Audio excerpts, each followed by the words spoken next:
I'm Danny Hicks. Welcome to the Not So Secret Agent podcast, where we learn from top real estate agents how they maintain a thriving business, all while living the good life. Welcome to the Not So Secret Agent podcast. I'm here with Heather Roxburgh, who I met over in Arizona at the Peak Experience. Thanks so much for doing the show, Heather. Thanks for having me. I'm excited. Absolutely. So for those of you that don't know who you are, tell me a little bit about who you are and how you got into real estate and kind of where you are in your business now. Yeah, so as you said, Heather, it's Heather Roxburgh, so I'll just pronounce my name properly. My apologies. Most people botch it, so I forgive you. I never usually correct people, but since we're on a podcast, I will. That's fair. But I'm in Salt Lake City, Utah. I've been doing real estate for over 17 years, and prior to that, I worked in a police department, and I was a social worker, and I worked with victims of violent crime. So I did that for a long time, and started to get a little bit burned out, and politics in police departments can get a little bit tricky. And so I was just ready for a career change and accidentally landed in real estate. It was not a planned endeavor by any means, but I was doing a little flipping and investing and thought it would be a good idea to get my real estate license so I could buy my own properties, which never really works out that way. And then once I got my license, I signed on at a RE/MAX brokerage and was really fortunate to take 100 Days to Greatness right out of the gate because they didn't have any training for me. And it was like pre-recession. So they didn't have time for me either. So I went through 100 Days to Greatness and thought, well, I'm in a police department and there's 50 people here. I can go and I can get referrals out of them. And so that's how my little business began. My first year, I did about 30 transactions, and I did most of them just by referral from police officers and just the people I knew. I'm from Utah. I was born and raised down in southern Utah, down near like St. George, and moved to Salt Lake about 28 years ago. But back then, I really didn't know many people other than in my profession. So that's how I got started. Totally accident. Worked my full-time job for a while and had to make a choice because I couldn't manage both. And I realized there was a lot of opportunity in real estate and I loved it and I was good at it. So that's that. And here I am 17 years later. I know, like I started as a part-time agent and I held on way too long, just to get that confidence to jump out there and do it. That's awesome that you were kind of saw the writing on the wall and said, look, I'm good at this and let's get it done. That's always very cool. I'm kind of a planner too. Like I had to save my first year's salary to do it because I don't like the thought of not having income coming in, and I didn't really have an option. So I sort of very strategically planned it out, but was very fortunate that I did a lot of business out of the gate. And so it gave me the confidence to know that no matter what, I could make it. So it was actually a huge blessing to get into the business when I did, because I didn't know what I didn't know. And I didn't know we were in a hot market. So when we went into the recession, I didn't even phase my business, and I actually grew it pretty exponentially over those years. So yeah, it's been a journey. Yeah, it always helps when you don't know that you're supposed to be in trouble. You know what I mean? You just keep going because you're like, no, this is what I do. And so you don't realize. So why are you doing what you're doing? So I know in the beginning it was probably, hey, look, I'm getting away from the politics, some of that stuff, getting away from that job, getting burned out on that one. But as seasons in our business change, so do our wives. So does our wives. So what would you think? Why do you think you're doing it now?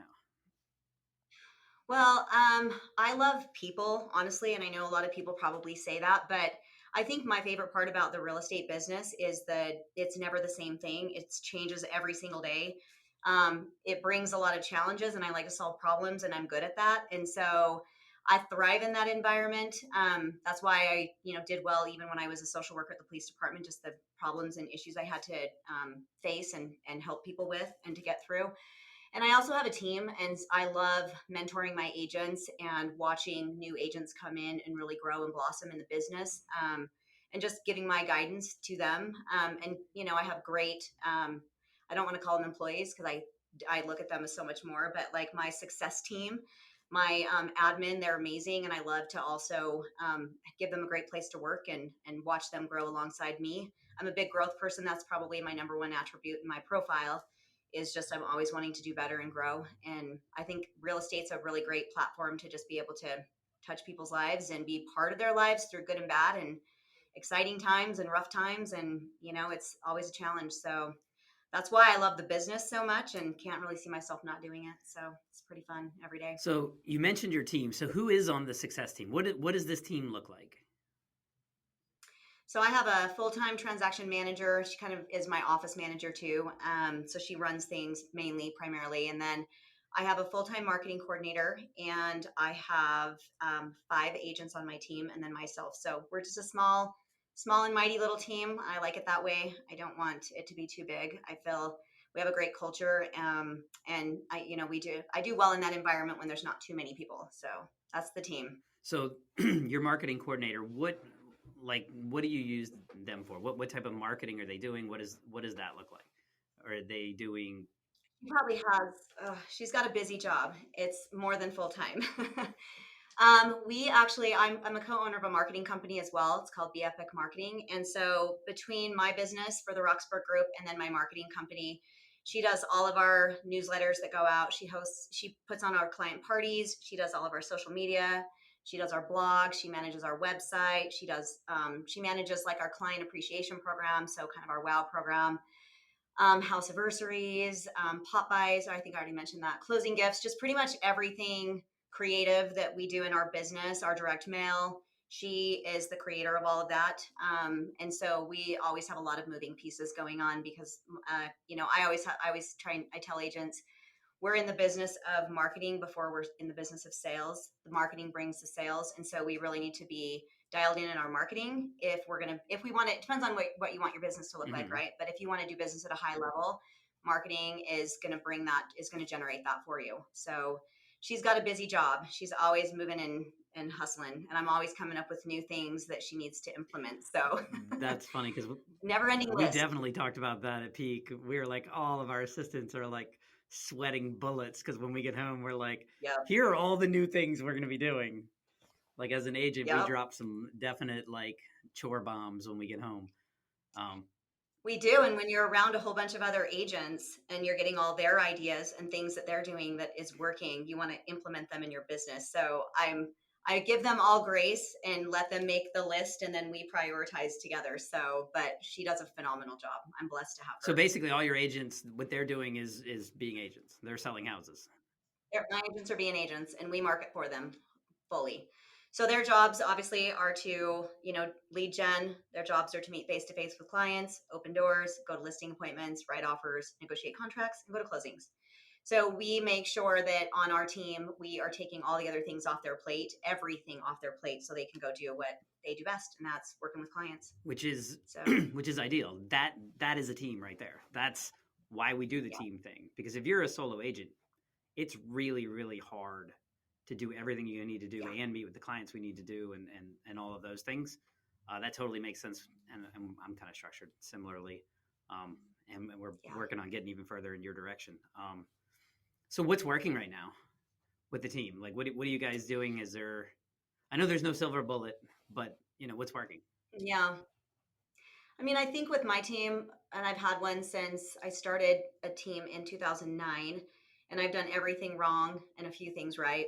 As I've like worked my way through learning what to do. Back when I started my team, I worked at Remax and they were not pro teams. And so I pretty much had to figure it out on my own. But, I think for us, what's working is I do weekly meetings with my agents, so one-on-ones, and we have weekly team training every single week at the same time. So all my agents come. I like them to be learning always and improving, and I want everybody to be on the same page. We do a weekly team meeting as well, so we go over numbers, what's in the pipeline, what kind of challenges they're facing, and then we talk marketing. Is there anything coming up? Are we going to be doing any client events? We do 5 a year, and so we kind of go from like one event to the next to the Mm-hmm. next. And so we're always touching our clients through the events, making calls, and just making sure we're in front of people. So, I think for me, it's having the right people on the team too. And it's as a team lead, if you do have a team, it's making sure that you're meeting with your agents and you're watching their proactivity versus the business that comes out of that, and just making sure that they're doing what they say they're doing every day. And I have a standard on my team. I think it's important that you do as a team lead, that there is some type of standard as far as like production and whatnot Mm-hmm. goes, so that your agents are actually making money. So if someone's not thriving with me, then I want to help them thrive on their own or thrive with a different team. So it's important that for my culture as well, that everybody is rowing at the same speed and they're rowing on the boat, Mm-hmm. right? Um, I've definitely had the agents on my team that have caused a lot of toxicness. And so getting them out fast is really, really important because it can bring everybody down. The success team doesn't like it either when they have to work with agents that are not, pulling their weight, and it frustrates other agents. So I think those are the things that work the best for me, and just making sure I have the right cultural fit. And that means going through the right process when I'm bringing an agent on my team, and not just saying, oh, you want to be an agent, come join my team. I don't like to operate that way. I put them through a process. We interview them several times. We make sure they really understand what they're signing up for, what our expectations are, and then we decide if we're going to bring them on. So not everybody gets to join just because they say I want to be on the team. And I think a lot of team leads do bring on agents and just hope they can train them up. And I want to bring on agents that I know I can train up, because otherwise I'm failing too. Right. So because you're invested in their success. If you're going to sit there with them every week, once a week, and you've gotten the team small enough that you're really intimately working on their goals and their business and that sort of thing, yeah, it would be a total failure to sit there and go, well, you're not really getting it done. But and usually when you do that, like I found with my team, they know they're not succeeding. They know that they're not hitting the standards. It's not even that tough of a conversation. What's going on? And they're like, well, I didn't do what you told me to do. We've solved the problem. Okay, next week. Okay, it's the same thing. Maybe there's another team that would work better. You know what I mean? Like, for sure. Yeah. And if you have a good onboarding process, we do like a 30, 60, 90. And so as we go through the 30 days, 60 days, get to the 90, we are going to know by the time we get to the 3 months if they're going to work out on our team or not. If they're not turning in lists like they're supposed to and showing up for trainings and just following the process, then they're not going to do what we need them to do once they do actually like officially join the team. I have a kind of a probationary period. So I don't put anybody on my marketing. I don't announce them on my team until they get through that 90 days, so that I'm not looking like I'm constantly having team members coming and going. Not that I have that many, but I also don't want to portray that to my database either, so they've got to get past 90 days, the dress rehearsal, and then they get to be officially on the team. So during the 90 days, they've got business cards with the branding and all that stuff. Yeah. If they list something, it's going to hang your sign, all of that. So, I mean, they're pretty much an agency. We're just not adding them to the official announcement. We're not marketing them. Yeah, like marketing them on our social, putting them on our postcards, things like that, until they hit that 90 days. So, so they have to get through that process. But most do, fortunately. But the thing is Cassie, my transaction manager, she does all the onboarding. And so to take her away from what she needs to be doing to onboard someone, I need to make sure that I've really vetted them before I bring them in, because again, it's hours that she's, working with that person too. It's not just my time, it's hers. And so we're just really careful with that. Yeah, it sounds like you pre-select before they get anywhere near the 30 days. So, I mean, most people are going to make it because you made the right choice. And if for some reason, something slipped by, you have 90 days to catch that before they really become part of the team, and it, affects everything. It's funny because it doesn't matter what profession we're in. Every profession that's on a high level says things like that. Like Nick Saban's famous for high achievers don't like being around non-high achievers.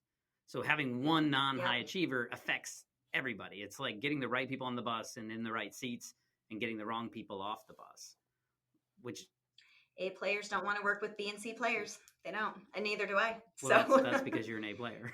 That's exactly. Yeah, I was going to say. I mean, I don't think that's a secret. Like you got to be surrounded by the best, because your team is ultimately going to lift you up. And you got to set expectations for them, because people will rise to the level of expectation that you set for them. And that came right out of Peak. I love that. That was one of the quotes that came out of Peak. Yeah, that was that was a great event. And we'll get into some of that, but I definitely wanted to touch on a few more things before we got there, because there is so much to unpack from Peak. Peak was that was my first one, so phenomenal. I'm definitely on sensory overload. That's right. I'm the little baby agent that you guys put up with. You're like, well, that was my 11th week. Right. So right. You guys are like, good job. Come here, kid. We like you. No, it's good that you made it. You have to start somewhere. That's true. You can't hit 11 without the first one, right? Exactly. So you mentioned the team and kind of what they do. Are you still in production? Are you still doing listings, buyers, all that stuff? I do. I do not. Yes, I am. I'm still in production. I do all my own listings. My team members also take listings, but if it's like my referral or past client, then I will list the home. When it comes to buyers, I'm super selective about who I work with, and I have kind of a criteria. So they need to be like sort of close to my area because I don't really have time to be driving a far Hmm. distance, and we cover a pretty large distance in northern Utah. And I also have a showing assistant. So I'm rarely out like opening doors unless it's a really special client that I'm actually taking out myself. But I have the showing assistant. So she basically opens doors, attends inspections for me, goes and gets keys.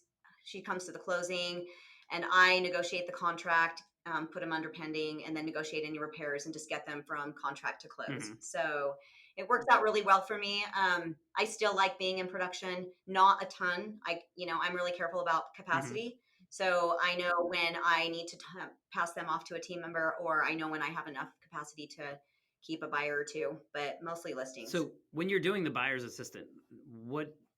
So they're just popping doors and kind of handling that Hmm. sort of piece of it. You're still doing all negotiations. It's still they're working with you. I mean, this market's a little hard to do that. But if it goes under contract, do you go and see the property, or you never seen it? Mm-mm. Just kind of roll from there. Nope. No, once they find one they like I'll comp it out and make sure that, the comps that I do the negotiations, right? So I'm going to make sure that the price we're going to offer is the right price and whatnot. But yeah, I don't see the house unless they ask me to. Like, would you, it's important for us to have you come and have eyes on the property, then I will. But typically they don't. I still like do a lot of listing alert screenings and send them properties, and so does my showing assistant. So we both kind of do it. We watch for them. I kind of like her to do that a little bit more because that takes a lot of time every day Hmm. too. But for the most part, I don't typically see it, so she takes them all the way through as far as that goes, and then I just do the negotiations. I write the offer, handle any inspections, and then my transaction manager does the transaction coordination for it, and I show up at closing. So compensation wise, and this is more because I'm structuring and building and that sort of thing. Yeah. What are you doing with the buyer's assistant? I'm assuming they sell some real estate aside from just being your buyer, your showing agent. Yeah. Yeah, so my showing assistant, actually, I will say one thing if you're looking at structuring that way, like new agents that come on a team, being a showing assistant is a really phenomenal way for them to get Hmm. trained. And I've had a massive amount of success with new agents doing it that way because they're working directly with me. I'm giving them all the advice and telling them what they need to be doing, what to say to the buyers, how to work with them through the whole process. So sometimes, they close something quickly, or sometimes it takes a few Hmm. months. But the showing assistant model is really good for new agents. And the way that I structure it is I pay my showing assistant 15% of the commission on any transaction that we close that she is the showing agent on. But when she commits to being the showing agent, then she commits to opening all the doors. So like I'm not doing it here and there unless she's out of town or Right. something. She fully takes that on as her responsibility. And it's a good way for a new agent also when they're coming into the business and they don't really have a pipeline. It's a good way for them to make a little bit of Right. income, because I could close 4, 5, 6 buyers in a month easy because I'm not taking them out and looking. And that's a nice little chunk of money. We have a nice price point here. So for the showing assistant to make a decent amount of money, and then they're learning how to work with buyers. So it's kind of a win-win. I've found some of my best agents have been my showing assistants before they've gone on to be just a full-time buyer's agent, not doing showings for me Yeah, anymore. they kind of graduate out of that, and by then they should, Hmm. trial by fire. Yeah.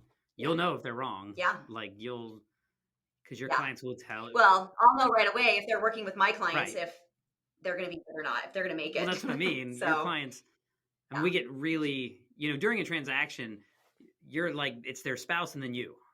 They'll answer your phone call Yep. every time. So you get really tight with them, Yep. and they are not afraid to tell us what's going on. Like it's Yeah. definitely overseeing some of that stuff. Um, what's one tip you'd give somebody working the system like in this market? Because it is a crazy market. It's this whole year is like waves of business. If you took the wrong 2 weeks off, Yeah. your year's shot because it's been like It is shot. sell. Oh no, we're gonna sit around. Yeah. Sell, sit around. Yeah. Yeah. So my biggest advice would be, um, how do I say this? When I got in the business, I'm just going to use myself as an example. I had to sell my goal. I didn't have to, but my goal was to sell 4 houses a month, no matter what. So I knew in order for me to stay consistent, because I don't like the roller Mm-hmm. coaster income, and I hate it. And I really have never other than like seasonality times where our market just slows because it's 10 feet of snow outside or whatever. Um, I've always been very consistent with hitting my number. but the only way I've been able to do that is I always make sure I'm doing lead gen no matter what, because we are in the most reactive business, I think, that other than probably being like an EMT or in the or ER that exists on this planet. There's always things that can take our time, always. And if we let those things derail us because we don't want to do proactivity, then you're going to have ebbs and flows in your business, and it's not going to be consistent. So I think consistency is my number one thing when I bring new agents on the team, especially if they're, or even if they're seasoned agents, if they're working like 5 or 6 deals that they have pending. I always remind them every day, don't forget about your lead gen, because you're going to close all these deals and you're going to have nothing. So that's why it's good to be on a team like this, because I'm reminding them every day, like, you have to carve out the time. And I'm really intentional about like following the calendar. So my agents have to send me, actually, they have to send me a screenshot of their calendar each week and the goals that they've set for the week. And so holding them accountable to those and making sure that they're, finding the time to fit in their activities it's essential.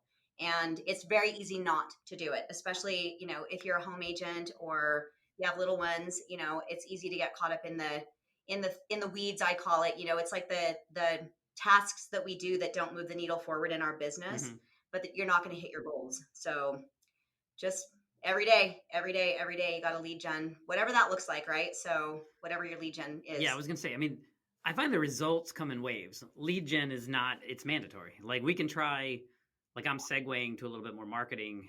I still do my calls and notes and pop-bys and all that stuff because I'm scared not to. But you do that. Yeah. And then, Coach Grace, who was on the show earlier, I can do anything else I want to do, anything else, but I still have to you have to stay steady with lead gen. And the way we have it structured, you have to do this in a week, not that day, not that hour, but by the end of the week. Yeah. And for me, if you don't want to work the weekend, get it done during the week. And if otherwise, it sounds like you're working weekend, like there's not a choice. Yep.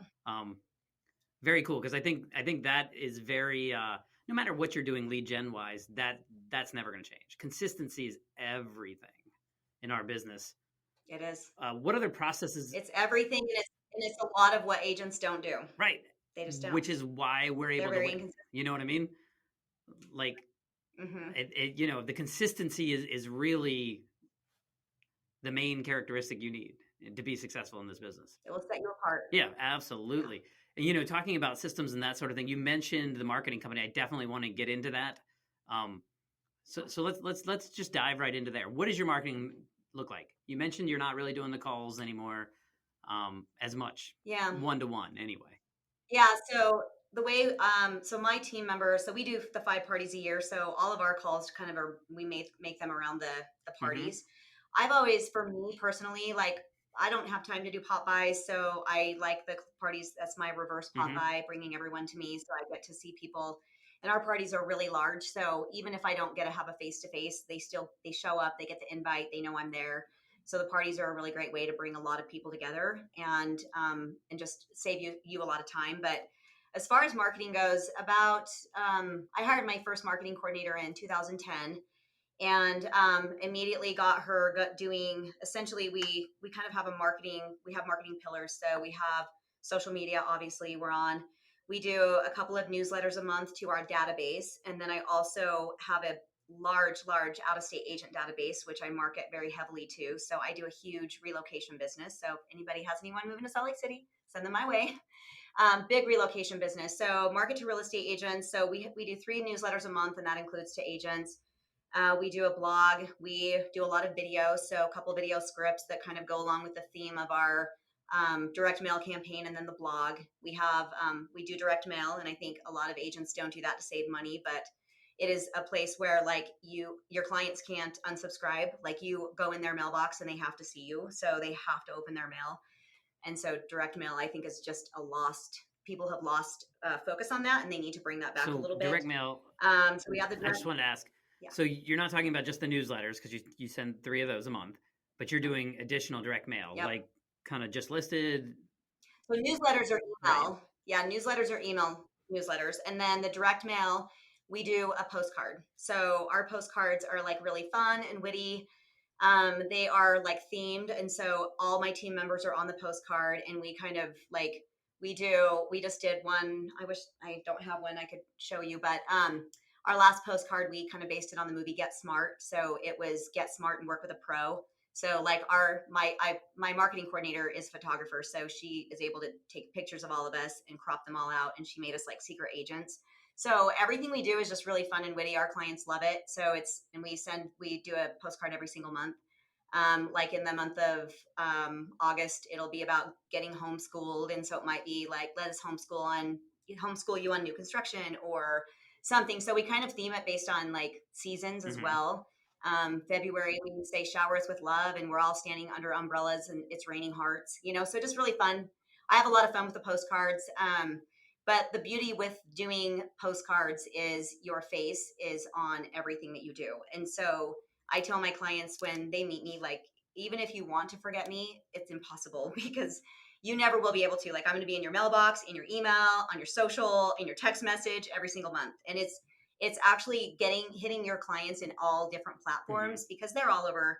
Like, a lot of people rely on email. Well, you're going into spam a lot of times, not even on purpose sometimes, just accidentally. And people have tens of thousands of emails in their Yeah. inbox.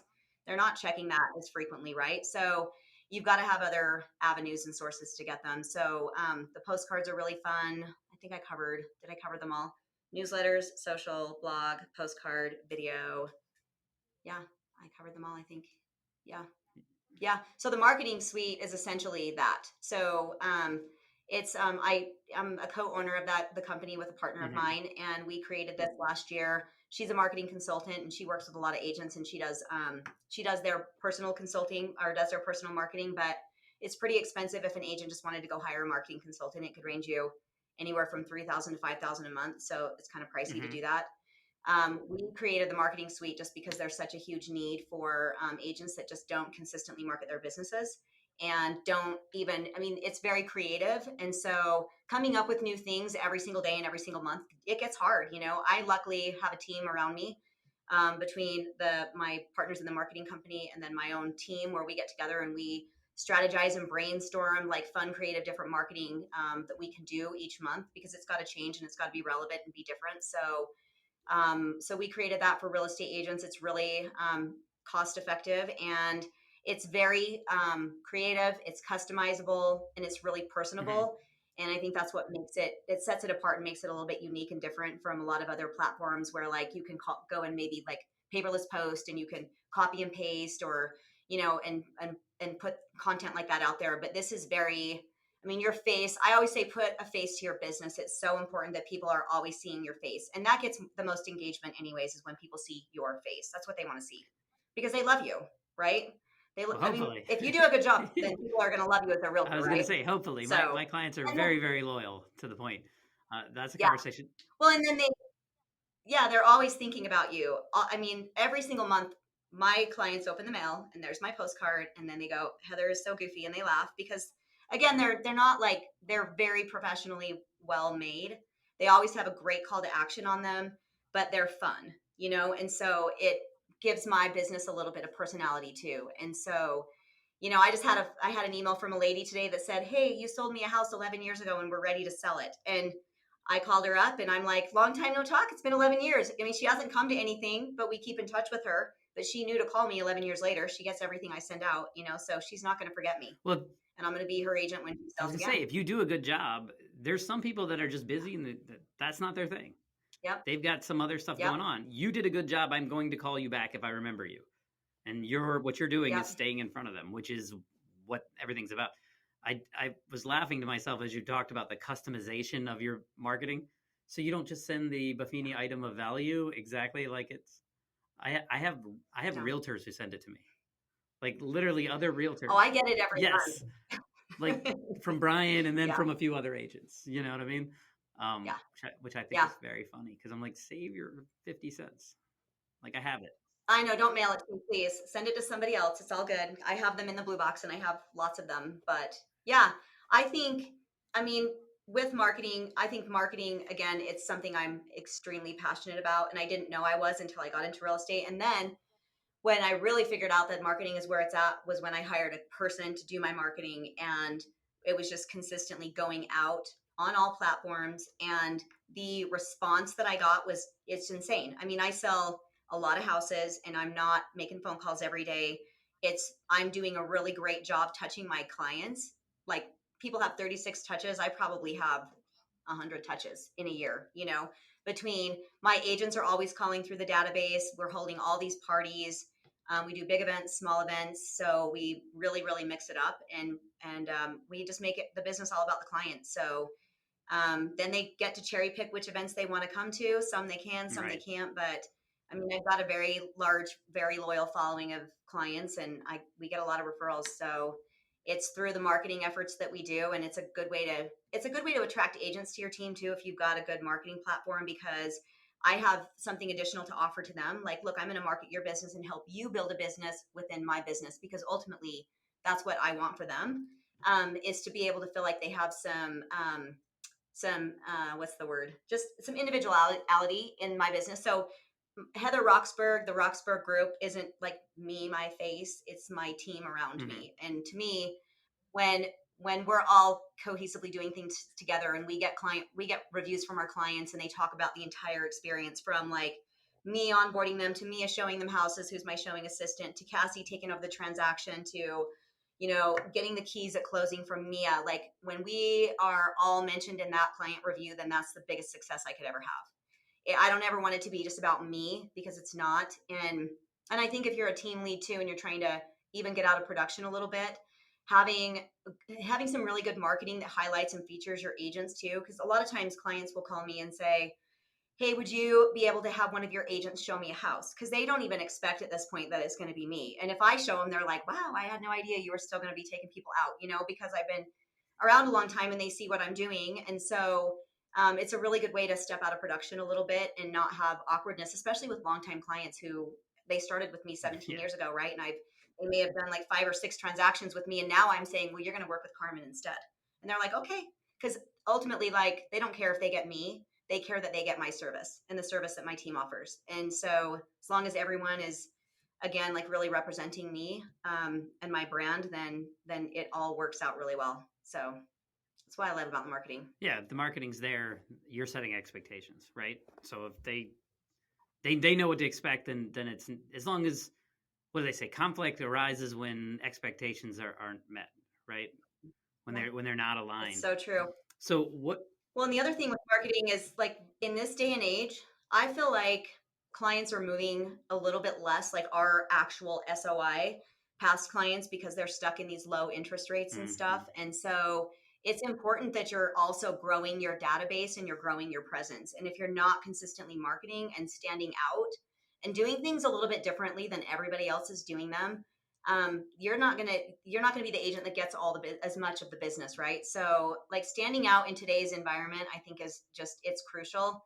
And again, if you're gonna do it, be consistent with it, because like sending a newsletter out here and then not doing it for 4 months and then doing it here, and then just the inconsistency, it just sends a message to people and they forget about you. I mean, we are in a busy, busy, busy world, and it's easy to be forgotten and be the realtor where they're like, I can't remember my realtor's name. Like, that would be like a horrifying thing for anyone to ever say about me. I Would never allow that to I happen. agree. I would. That would. I have nightmares about that, and where they're like, "What was his name again?" You're like, "Wait. Every Saturday, I saw you.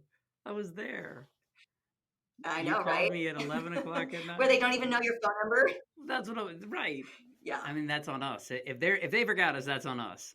So I know it is on us. I know how busy you are, so I don't want to take up too much of your time, because you've been extremely generous, like you always have been.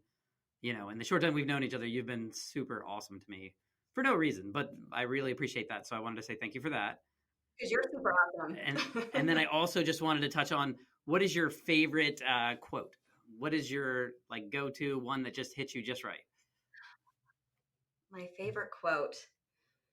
I knew you were going to ask me something about that. I wouldn't even, I don't know if I would even call it a quote. I would probably say, well, actually, I would say one of my favorite quotes is, when your values are clear, your decisions are easy. And I really love that quote, is just really knowing like who you are and what your values are, right? And making sure that you're always like staying in alignment with yourself and your goals and your core values. But like, I was thinking a lot about that question, before I jumped on this with you. And when I got into the business, I actually had 3 brokers that they co-owned a Remax. And I sat down with my broker. His name was Ed Blake. And I said, what's the best advice that you could give me, Ed? And he just said, Heather, you just got to fake it till you make it. And I said, oh, okay, I can do that. Right.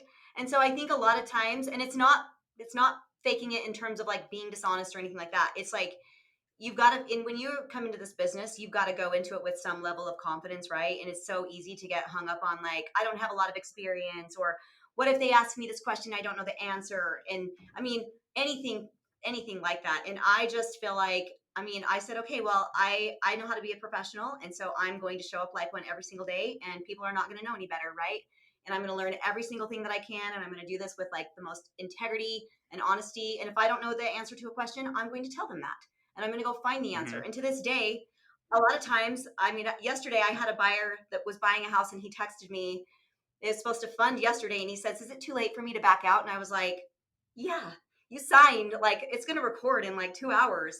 So I said, well, yes, you can still back out, but these are the repercussions. But I still said, let me check with I'm a broker, but I'm like, I'm going to check with my broker, because I want to make sure that I'm giving you the absolute right advice, right? So there are still times where I don't know all the answers, and there will be until the day that I leave this business. But, you know, I think we have a duty to like really show up for our people and be confident, because you have to. Confidence is everything in this business. If you go in without confidence, you will make people very nervous and not be super confident to work with you, right? So I love fake it till you make it, but do it the right way, right? So I mean, it's fake it and then go learn it, not continue to fake it, right? yeah, It's also no, you got to learn it. yeah. I mean, it's not like we're like Yep. yeah, we'll wing this forever. And no, it's you're faking it because you didn't know to go learn that yet, and then you go and learn it, and the next time they ask you that, you go, well, actually, here's the answer because I know that for a fact.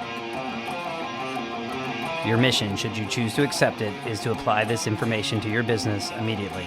This message will not self-destruct in 5 seconds. Good luck, agents.